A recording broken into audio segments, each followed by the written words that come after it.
Sarah Chen had always been small for her age. At 5 feet 2 and barely weighing 110 pounds, she looked more like a college student than a military recruit. The other soldiers in her unit often joked that a strong wind could blow her away. What they didn't know was that Sarah had been fighting battles her entire life, long before she ever set foot on a military base. Growing up in a rough neighborhood in Detroit, Sarah learned early that size didn't determine strength. Her father had abandoned the family when she was 8, leaving her mother to work 3 jobs just to keep food on the table. Sarah became the protector of her younger brother Marcus, walking him to school every day and making sure the local bullies knew that touching him meant dealing with her. She might have been small, but she had a fire in her eyes that made grown men think twice. The decision to join the military came during her senior year of high school. Sarah's grades were good enough for college, but there was no money for tuition. She watched her mother come home exhausted every night, her hands cracked from cleaning offices and her back aching from stocking shelves at the grocery store. The military recruiter painted a picture of opportunity, education benefits, and a chance to serve something greater than herself. Most importantly, it offered a steady paycheck that could help her family. Basic training was a nightmare Sarah hadn't anticipated. She thought she was tough after surviving the streets of Detroit, but military training was a different kind of hell. The drill sergeants seemed to take particular pleasure in targeting the smaller recruits, pushing them harder and longer than the others. Sarah found herself struggling with tasks that came easily to her fellow soldiers. The obstacle courses left her bruised and bleeding. The long marches with full packs nearly broke her back. The weapons training revealed that her small frame made it difficult to handle the standard military rifles effectively. Night after night, Sarah lay in her bunk, listening to the sounds of other recruits crying softly in their beds. Some had already washed out, unable to handle the physical and mental pressure. Sarah wanted to quit a dozen times. She drafted letters to her mother explaining why she was coming home, but she never sent them. Every time she thought about giving up, she remembered Marcus depending on her, her mother working herself to death, and the promise she had made to herself to be stronger than her circumstances. The breaking point came during week 6 of basic training. The unit was practicing urban warfare scenarios, moving through mock buildings and clearing rooms. Sarah was assigned to a team with 3 larger male soldiers who barely acknowledged her presence. As they moved through the exercise, Sarah struggled to keep up with their longer strides and heavier equipment loads. When they encountered a simulated enemy position, her team leader ordered her to stay back and provide rear security while the real soldiers handled the assault. Standing alone in that empty hallway, watching her teammates advance without her, Sarah felt something break inside her chest. Not her spirit, but her old understanding of what strength meant. She realized that she had been trying to be strong in the wrong ways, attempting to match her larger counterparts in areas where she would always be at a disadvantage. That night, she lay awake, not crying but thinking. She began to understand that her real strength lay not in overpowering others, but in her ability to endure, to think quickly under pressure, and to find solutions when others saw only problems. The next morning brought marksmanship training, and Sarah approached the firing range with a different mindset. Instead of trying to muscle the weapon into position like the larger soldiers did, she focused on technique and precision. She studied the way the instructors held their weapons, how they breathed, how they positioned their bodies. She spent extra hours at the Grange when others were resting, working with an older sergeant who noticed her dedication. Sergeant Rodriguez was a veteran sniper who had served 3 tours in Afghanistan. He saw something in Sarah that reminded him of his own struggles as a young soldier. Rodriguez was also smaller than the typical soldier, and he had learned to excel through skill rather than strength. He began working with Sarah after hours, teaching her advanced marksmanship techniques and helping her develop her natural talent for precision shooting. Under Rodriguez's guidance, Sarah discovered she had an exceptional gift for long-range shooting. Her small size, which had been such a disadvantage in other areas, actually helped her in this discipline. She could hold steady positions for longer periods, and her light touch on the trigger created less weapon movement. Most importantly, she had the patience and mental discipline that separated good shooters from exceptional ones. As the weeks progressed, Sarah's confidence began to grow. She started excelling in areas beyond marksmanship. Her ability to move quietly and observe details made her excellent at reconnaissance. Her quick thinking and problem-solving skills, honed by years of navigating street dangers, proved valuable in tactical scenarios. She began to earn the respect of her fellow soldiers, not through physical dominance, but through competence and reliability. The transformation wasn't just physical or tactical. It was mental and emotional. Sarah began to understand that true strength wasn't about being the biggest or the loudest person in the room. It was about knowing your capabilities, maximizing your advantages, and never giving up when faced with obstacles. She learned that weakness wasn't about physical size or limitations. It was about accepting defeat before you had explored every possible solution. By graduation from basic training, Sarah had earned her place among the top graduates in her class. Her marksmanship scores were among the highest ever recorded at the facility, and her tactical assessments showed exceptional promise for specialized roles. The drill sergeants, who had once doubted her, now spoke of her as an example of determination and adaptation. Sarah had not just survived basic training, she had discovered who she really was beneath the surface. The young woman who walked across the graduation stage was fundamentally different from the scared teenager who had enlisted months earlier. Sarah had found her calling and her confidence. She requested assignment to a combat unit, specifically seeking opportunities that would utilize her newfound skills. The military, recognizing her exceptional abilities, approved her request for advanced training in precision shooting and special operations support. As Sarah prepared to leave for her first duty assignment, she reflected on the journey that had brought her to this point. She thought about her mother's sacrifices, her brother's dependence on her, and her own struggles with feeling inadequate. She realized that weakness had never been about her physical size or her circumstances. Weakness had been about accepting limitations without fighting to overcome them. Now, as she packed her gear and prepared for the next phase of her military career, Sarah knew that she was no longer the weak girl who had been afraid of the world.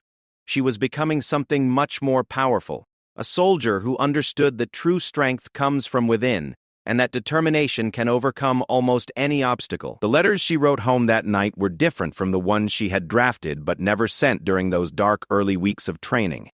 These letters spoke of pride, accomplishment, and excitement for the future. She told her mother that the investment in her military service was already paying dividends, not just in the financial support she could now provide, but in the person she was becoming. She promised Marcus that his big sister was now strong enough to face whatever challenges lay ahead. Sarah's transformation from a weak, uncertain recruit to a confident, skilled soldier was just the beginning of her journey. She didn't know it yet, but the skills she had developed and the strength she had discovered would soon be tested in ways she couldn't imagine. The battlefield was waiting, and with it, the opportunity to prove that sometimes the most unlikely heroes are forged in the fires of their own determination to overcome what others see as insurmountable weaknesses. The girl who had once been blown around by the winds of circumstance was now ready to change the direction of those winds. Herself. Her shot was about to change everything, but first she had to learn how to take it. The transport plane descended through thick clouds over Afghanistan, and Sarah pressed her face to the small window to catch her first glimpse of the war zone that would become her home for the next 15 months. The landscape below looked like something from another planet. Endless brown mountains, scattered villages that seemed to blend into the earth itself, and roads that appeared more like scars across the barren terrain. Her stomach churned, but not from the turbulence. This was really happening. After months of advanced training following basic, she was finally going to war. Sarah's specialized training had been intense and transformative. The military had recognized her exceptional marksmanship abilities and enrolled her in the Designated Marksman course, an advanced program that bridged the gap between regular infantry and elite sniper units. For 12 weeks, she had learned advanced shooting techniques, battlefield observation skills, and tactical communication. She studied ballistics until she could calculate wind drift and bullet drop in her sleep. She practiced shooting in various weather conditions, from scorching heat that made weapons too hot to touch to freezing cold that numbed her trigger finger. The other students in her class were mostly seasoned soldiers with multiple deployments. Sarah was not only the newest to the military, but also the smallest and youngest. Initially, some of her classmates questioned whether she belonged there. Those doubts evaporated quickly when they saw her shoot. During one memorable exercise, she consistently hit targets at 800 meters in crosswinds that were causing other shooters to miss entirely. Her instructors began using her shots as examples for the class. More importantly, Sarah learned to think like a battlefield observer. She developed an almost supernatural ability to spot threats and anomalies in complex environments. During training exercises, she could identify enemy positions that others missed, notice vehicle movements that seemed out of place, and detect subtle changes in local civilian behavior that often indicated impending trouble. Her small size allowed her to position herself in places where larger soldiers couldn't fit, giving her unique vantage points for observation and engagement. Now, as the plane touched down at Forward Operating Base Chapman, Sarah felt the weight of all that training settling on her shoulders. The heat hit her like opening an oven door as she stepped off the aircraft. Afghanistan in July was brutally hot, and the gear she carried made it feel even worse. Her rifle case alone weighed 40 pounds, and her pack contained specialized equipment that would be crucial for her role as the designated marksman for Bravo Company's 2nd Platoon. The base was a small city of prefabricated buildings, concrete barriers, and watchtowers surrounded by razor wire. Helicopters constantly came and went, their rotors creating dust storms that left everything covered in a fine layer of grit. Soldiers moved with purpose between buildings, their faces already bearing the weathered look of combat veterans. Sarah felt like a tourist in a very dangerous place. Her new unit commander, Captain Martinez, was a soft-spoken man with intelligent eyes and 3 previous deployments under his belt. During their first meeting, he studied Sarah's file carefully before looking up at her. "Your training scores are impressive, Chen," he said. "But this isn't a shooting range. Out here, every shot you take or don't take can mean the difference between your squad mates going home or going home in boxes. Are you ready for that responsibility?" Sarah met his gaze steadily. "Yes, sir. I understand the weight of it." Martinez nodded slowly. "We'll see. Your squad leader is Sergeant Williams. He's good at his job, but he's old-school military. He might not appreciate having a rookie designated marksman, especially one who looks like she should be in high school. You'll have to prove yourself to him and the rest of the squad. Actions, not words." Sergeant Williams was exactly what Sarah expected. A 6-foot-tall veteran, with arms like tree trunks and a permanent scowl. He looked at Sarah like she was a problem he didn't want to deal with. "Great," he muttered when they were introduced. "They sent me a kid with a fancy rifle. Hope you can actually use that thing because we're not running a daycare out here." The other members of 2nd Squad were a mixed group of combat veterans and soldiers on their 2nd deployments. There was Martinez, a different Martinez from the captain. A machine gunner from Texas who never stopped talking. Johnson, a quiet medic from Ohio who seemed to notice everything. Davis, a communications specialist who could fix any electronic device with random parts. And Rodriguez, an explosive ordnance disposal expert who had the nerve-wracking job of dealing with roadside bombs. Initially, the squad treated Sarah with polite distance. They weren't hostile, but they clearly saw her as unproven. She was assigned to patrol with them, carrying her specialized rifle and optics, while they conducted security sweeps around the base perimeter and nearby villages. They walked through dusty villages, talked to local elders, and searched for signs of insurgent activity. Sarah observed and learned, studying the terrain and the people, building mental maps of the area around their base. The locals seemed curious about her. Children would point and stare at the small female soldier with the big rifle. Some of the older women would smile and nod, perhaps seeing something familiar in Sarah's determined expression. The men were generally respectful, but distant, which the squad told her was normal. Building trust with local populations was a slow process that required patience and consistency. Sarah spent her free time studying satellite photos and topographic maps of their area of operations. She identified key terrain features, potential enemy positions, and optimal shooting locations. She practiced with her rifle constantly, zeroing and re-zeroing her scope, adjusting for the altitude and atmospheric conditions that were different from her training locations. Most importantly, she observed the patterns of daily life around the base and the surrounding area, learning to distinguish between normal activities and potential threats. The breakthrough moment came during their 3rd week in country. The squad was conducting a routine patrol through a village market when Johnson, the medic, noticed something unusual. A local merchant who usually greeted them warmly was nowhere to be seen. and his shop was closed. Several other businesses that should have been busy were also shuttered. The village felt empty in a way that made everyone nervous. Sergeant Williams halted the patrol and radioed back to base for guidance. While they waited, Sarah positioned herself with a clear view of the surrounding area and began scanning systematically through her rifle scope. The other squad members established a defensive perimeter, but they were essentially standing in an open area with limited cover. Sarah felt exposed and vulnerable, but she forced herself to focus on her job.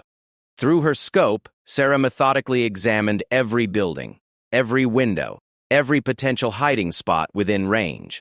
The advanced optics on her rifle allowed her to see details that were invisible to the naked eye. She was scanning a group of buildings about 300 meters away when she saw it, the brief flash of sunlight reflecting off metal in a second-story window. It was there for just an instant, but Sarah had been trained to notice exactly that kind of anomaly. "Williams," she called out quietly, using the communication technique she had learned in training. "Building complex, 300 meters, 2 o'clock. Second floor, third window from the right. Possible weapon signature." Williams looked in the direction she indicated, but couldn't see anything unusual. "You sure about that, Chen?"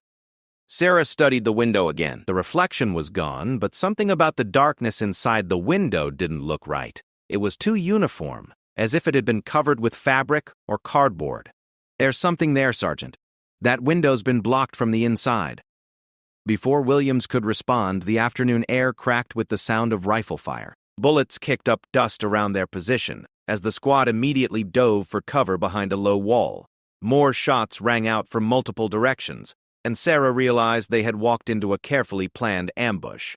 The empty village hadn't been a coincidence. The locals had been warned to stay away because insurgents were planning an attack.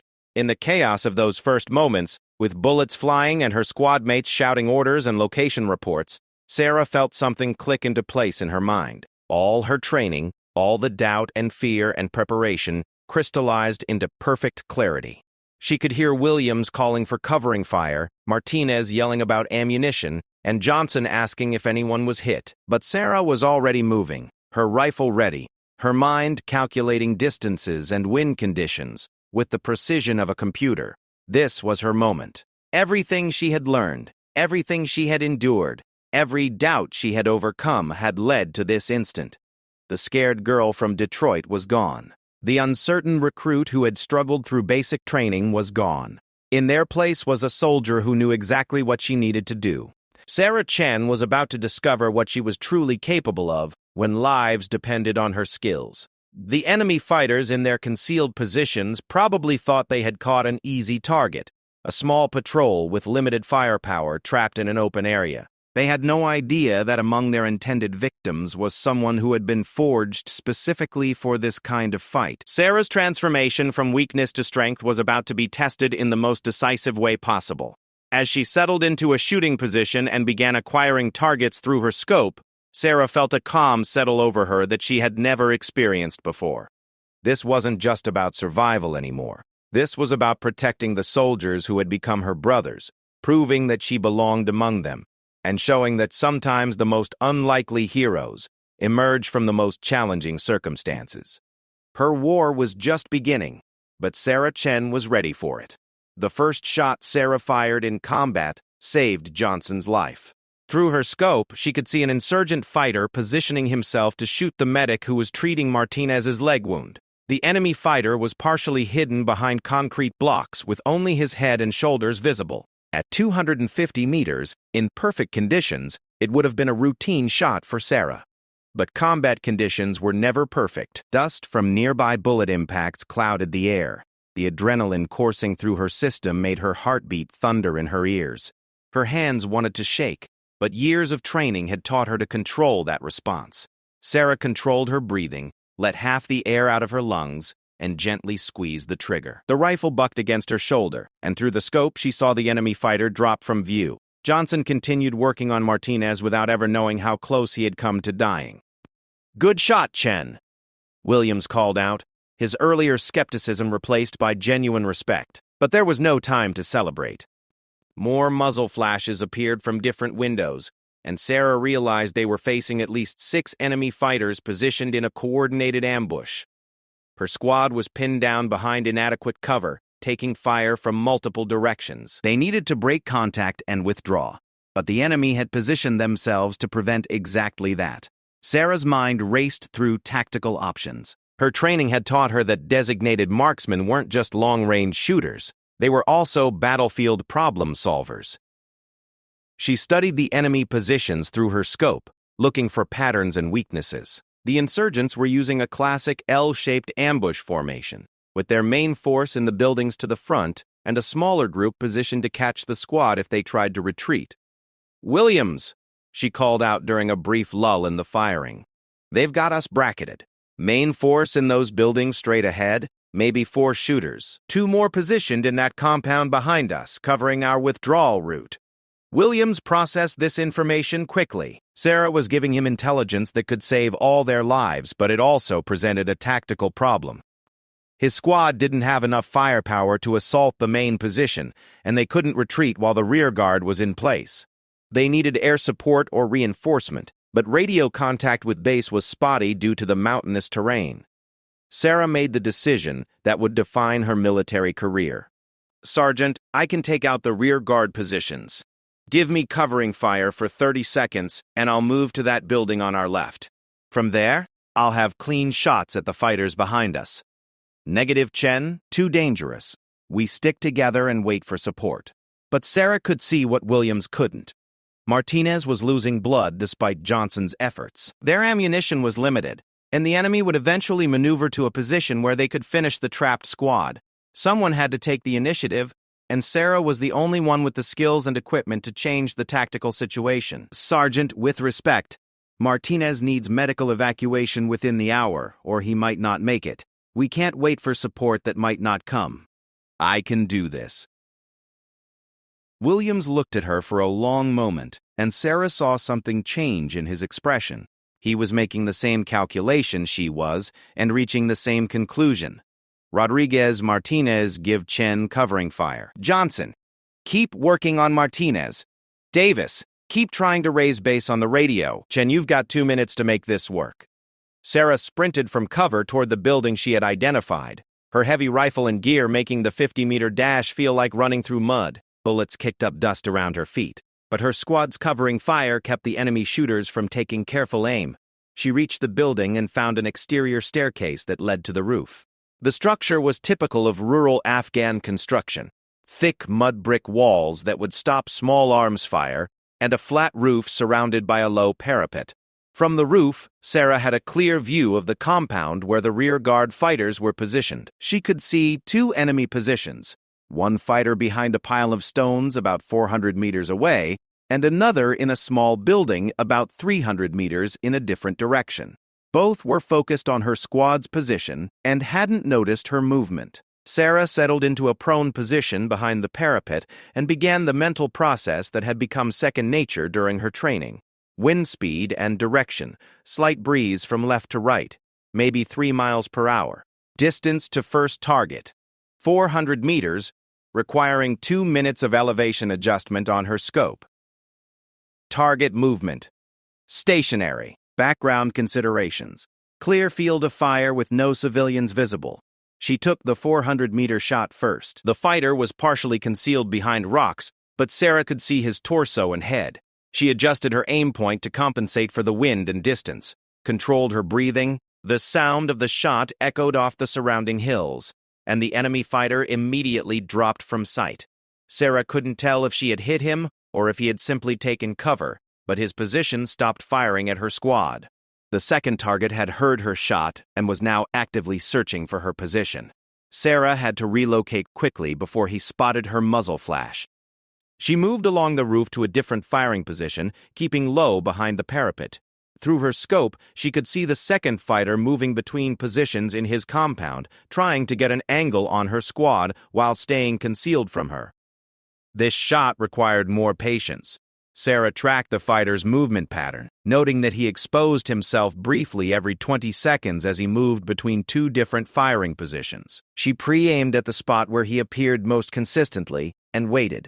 When he showed himself again, Sarah was ready. The crosshairs settled on his center mass, and she fired. The result was immediate and decisive. The enemy fighter stumbled and fell, his weapon clattering away across the concrete. The rear positions had been neutralized, and her squad could now withdraw safely. But as Sarah prepared to return to her team, she noticed new movement in the main ambush positions. The insurgents were repositioning, possibly preparing to assault her squad's weakened position. Through her scope, Sarah could see 3 fighters moving between the buildings where the main ambush force was positioned. They were carrying what appeared to be a rocket-propelled grenade launcher, a weapon that could kill her entire squad even behind their minimal cover. This was the moment that would test everything she had learned about precision shooting under pressure. The fighter carrying the RPG was moving between buildings, using covered approaches to get closer to her squad's position. Sarah calculated that he would have to cross an open area of about 10 meters to reach a position where he could effectively use the weapon. She pre-aimed at the center of that open area and waited. The minutes stretched like hours as Sarah maintained her position. Scope focused on the killing zone she had identified. Her muscles ached from holding the rifle steady, and sweat stung her eyes despite the relatively cool mountain air. Below, she could hear sporadic gunfire as her squad engaged the remaining enemy fighters, but she forced herself to focus only on her target area. When the RPG gunner finally appeared, Sarah was ready. He was moving fast, crouched low, carrying the weapon at the ready. Sarah led the target slightly, accounting for his movement speed and direction. The shot was perfect, center mass at 350 meters, dropping the fighter instantly and sending the RPG launcher skittering across the ground. The psychological impact on the remaining insurgents was immediate. They had been in control of the engagement, using superior positioning and numbers to pin down the American patrol. Now their rear security was eliminated, and their heavy weapons operator was down. The tide of battle had shifted completely, and they knew it. Sarah could see the remaining fighters beginning to withdraw from their positions, using drainage ditches and rock formations to break contact and escape. Within minutes, the shooting had stopped entirely. The ambush was over, and her squad had survived intact. When Sarah finally climbed down from the roof and rejoined her squad, she found them in a very different mood than when she had left them. Williams met her halfway, his expression showing respect and gratitude. "Chen, that was some of the finest shooting I've ever seen. You saved our lives today." Martinez, despite his leg wound, managed a weak smile. "Remind me never to get on your bad side, Sarah. Those were incredible shots." But it was Johnson's quiet comment that meant the most to her. "I've been in combat for 4 years, the medic said. I've seen a lot of soldiers freeze up when the shooting starts. I've seen others panic and spray bullets everywhere. But I've never seen someone so calm and professional under fire. You're a natural at this." As they waited for the medical evacuation helicopter to arrive for Martinez, Sarah reflected on what had just happened. 6 months ago, she had been struggling to complete basic training, wondering if she was strong enough to be a soldier. Now she had just proven herself in the most demanding test possible, actual combat against an enemy that was trying to kill her and her friends. The shots she had fired that day would be analyzed and studied by military instructors. Her precision under pressure, tactical thinking, and courage under fire would become part of training scenarios used to teach other soldiers. But in that moment, Sarah was simply a young soldier who had discovered that true strength wasn't about size or gender or background. It was about having the skills, courage, and determination to do what needed to be done when lives depended on it. Word of Sarah's performance spread quickly through the base when they returned. Other soldiers who had barely acknowledged her presence now sought her out to hear the details of the engagement. Her transformation from unknown rookie to respected combat veteran happened almost overnight. She had proven herself in the most definitive way possible, and everyone knew it.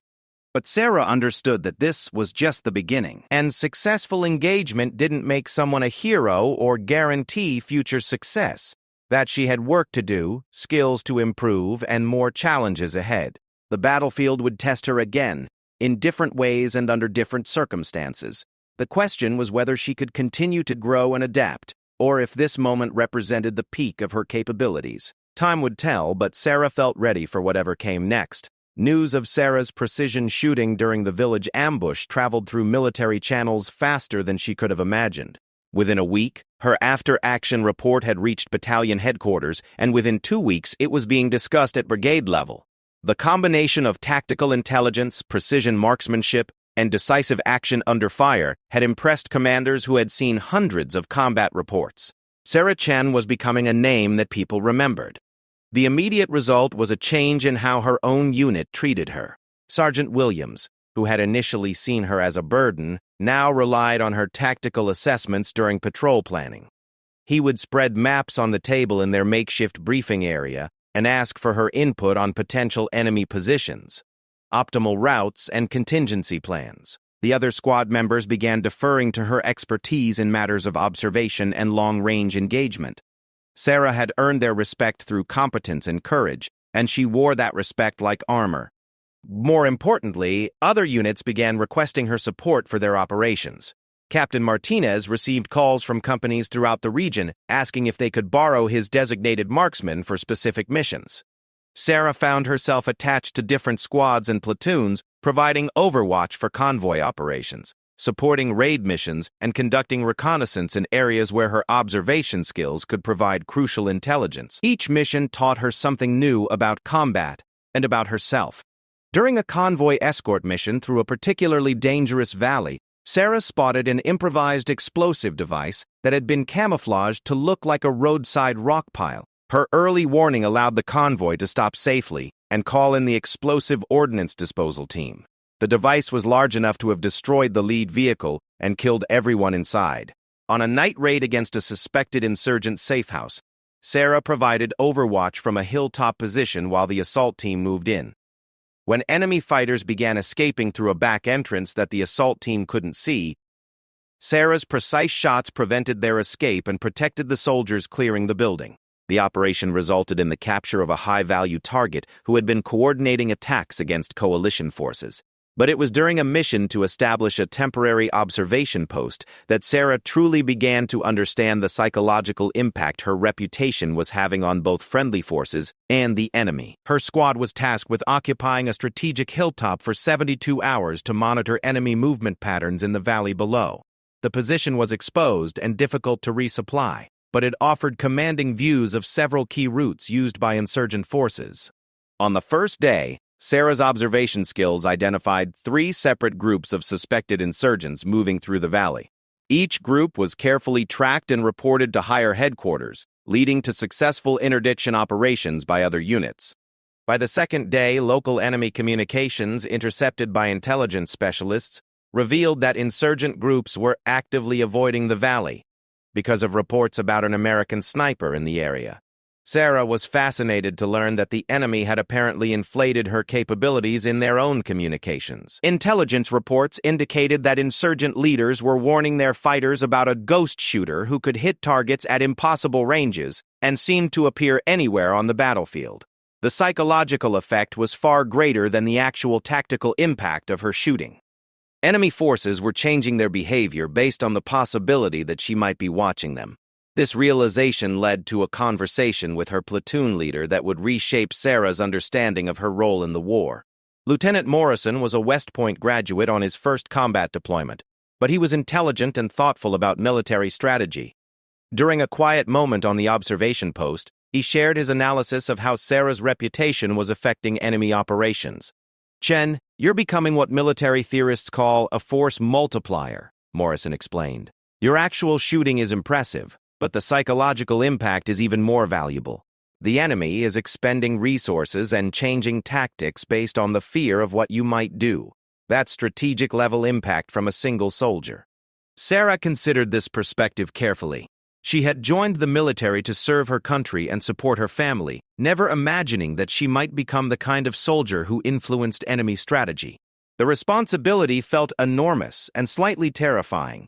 She was still the same person who had struggled through basic training, still the small woman who had to prove herself every day. Now military leaders were discussing her as if she were a weapon system rather than a person.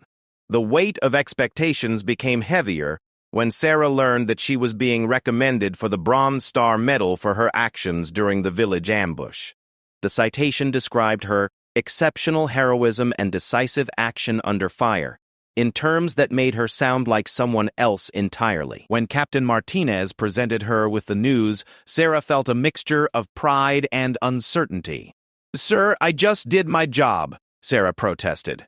Any soldier in my position would have done the same thing. Martinez shook his head firmly.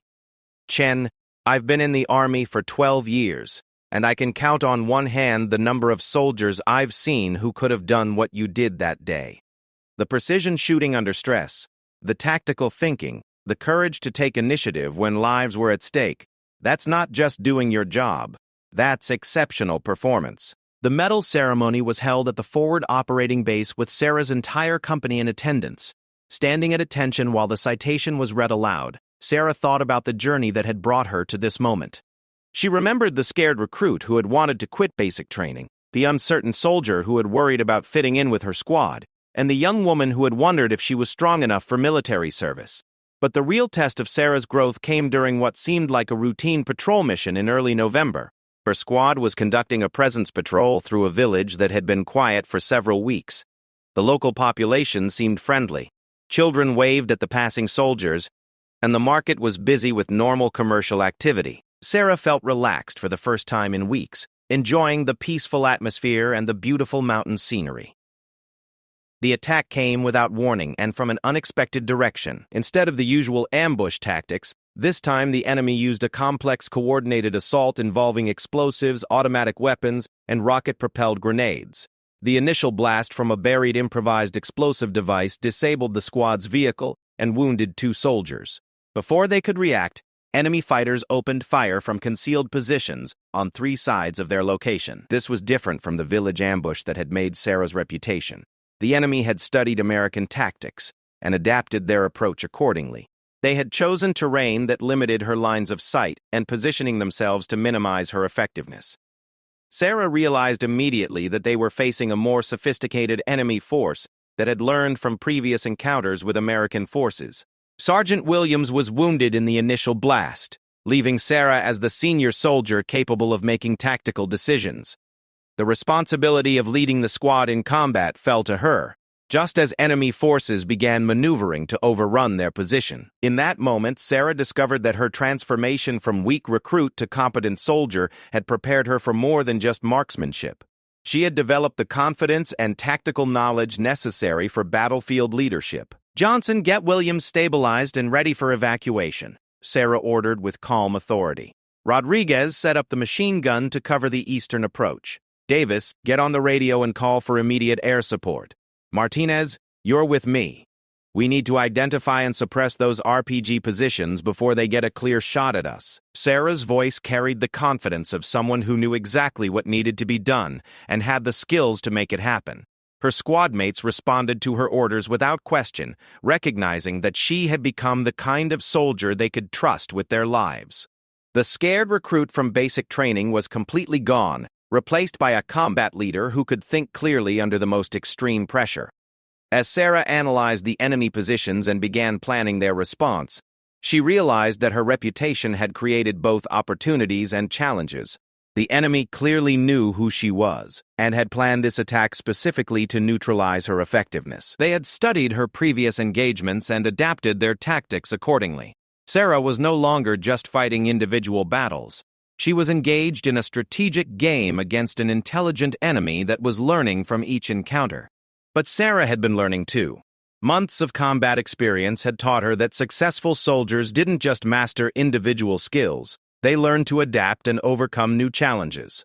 The enemy might have studied her previous tactics, but Sarah had been studying them as well. She understood their patterns, their preferred weapons, and their tactical preferences. This engagement would test whether her ability to adapt and evolve was greater than theirs. As she settled into position and began acquiring targets through her rifle scope, Sarah felt the familiar calm that came with clear purpose and deadly focus.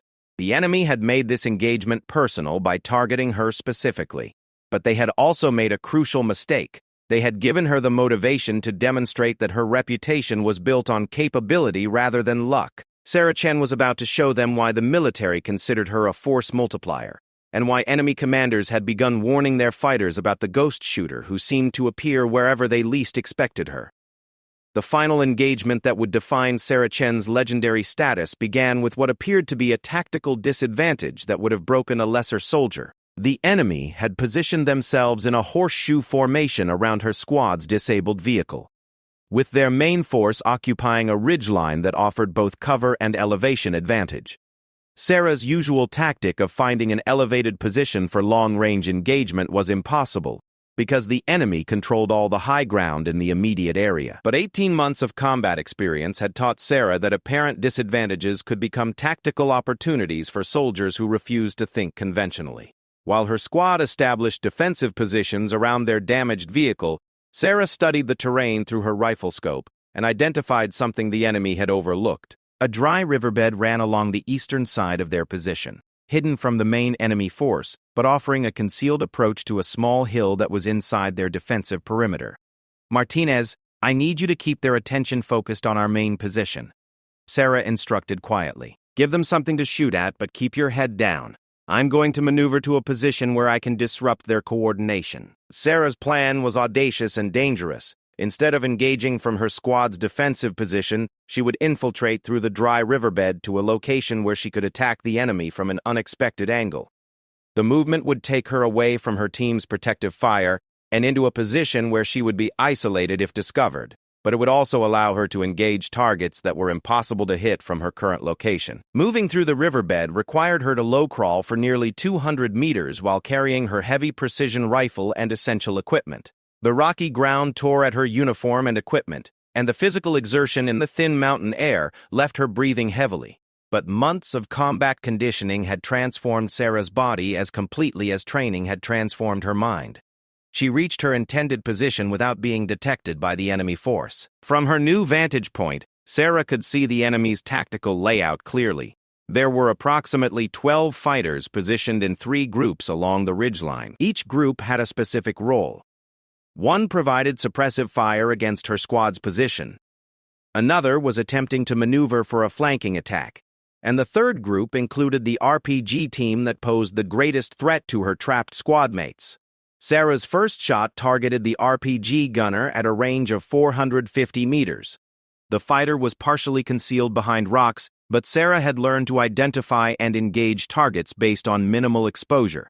The shot was perfect, and the psychological impact on the enemy force was immediate. The fighter who had been providing security for the RPG team began scanning frantically for the source of the shot, exposing himself enough for Sarah to engage him as well. Within 90 seconds, Sarah had eliminated the enemy's heavy weapons capability and created confusion in their ranks. But instead of withdrawing to safety, she made the decision that would cement her reputation as one of the most effective combat soldiers of her generation. Sarah began systematically engaging each enemy position, moving between shots to prevent them from pinpointing her location. Her tactics demonstrated the complete integration of marksmanship skills, tactical intelligence, and battlefield psychology that separated exceptional soldiers from merely competent ones. Each shot was carefully planned not just for its immediate effect, but for its impact on enemy morale and coordination. The targeted leaders first, then crew-served weapons operators, then fighters who were attempting to coordinate the defense. The enemy force, which had begun the engagement with overwhelming numerical and positional advantages, found themselves being systematically destroyed by what appeared to be a single soldier who could shoot accurately from impossible positions. Their communications, intercepted later by intelligence specialists, revealed complete confusion about the number and location of American forces they were facing.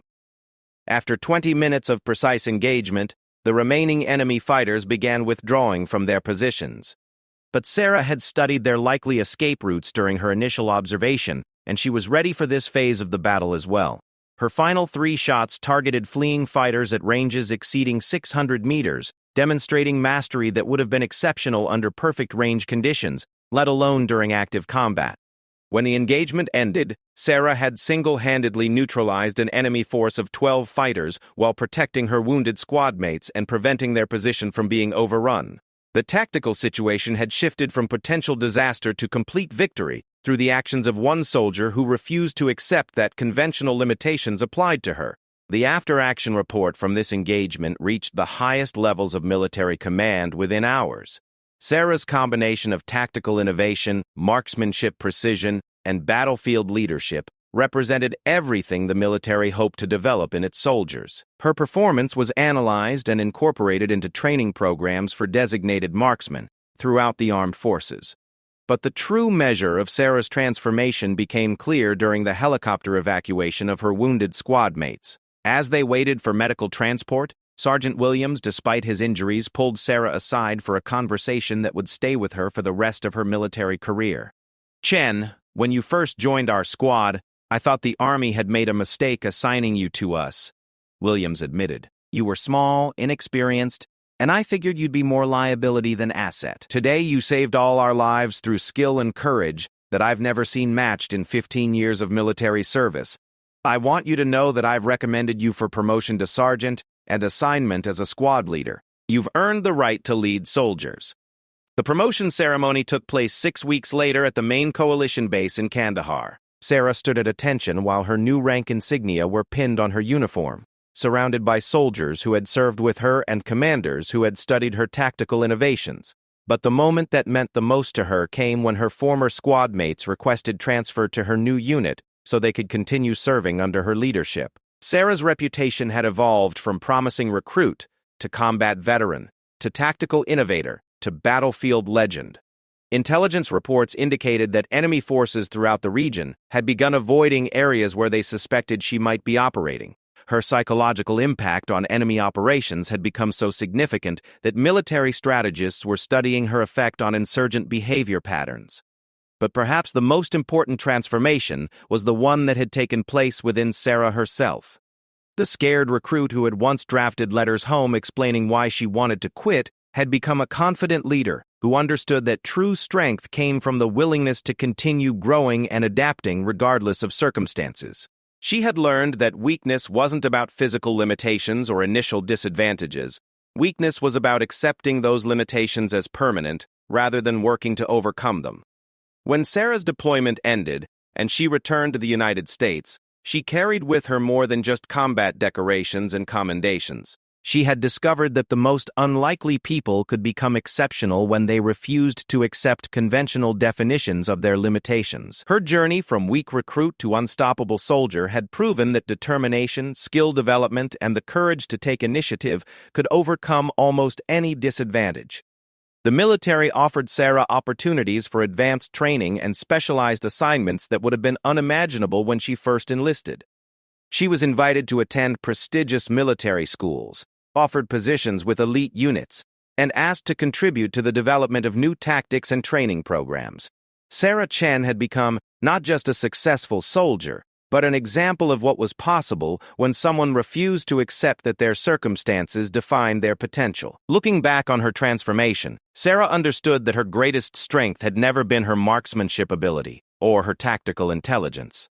Her greatest strength was her refusal to believe that she couldn't become whatever type of soldier the mission required. The shot that changed everything hadn't been any single bullet she fired. It had been her decision to keep trying when quitting seemed easier, to keep learning when she felt overwhelmed, and to keep taking on greater challenges when staying safe would have been more comfortable. Sarah's story became required reading at military academies and leadership schools, not just as an example of exceptional marksmanship, but as proof that the most effective soldiers were often those who had overcome the greatest initial disadvantages. Her legacy wasn't just the enemies she had defeated or the lives she had saved, but the demonstration that strength could be developed by anyone willing to do the work necessary to transform their weaknesses into advantages. The girl who had once been blown around by circumstances had indeed learned to change the direction of the wind itself. Sarah Chen had become unstoppable not because she was the biggest or strongest or most naturally gifted soldier, but because she had developed the skills, knowledge, and confidence necessary to excel in whatever situation she encountered. Her transformation was complete, but her story would continue to inspire soldiers for generations to come.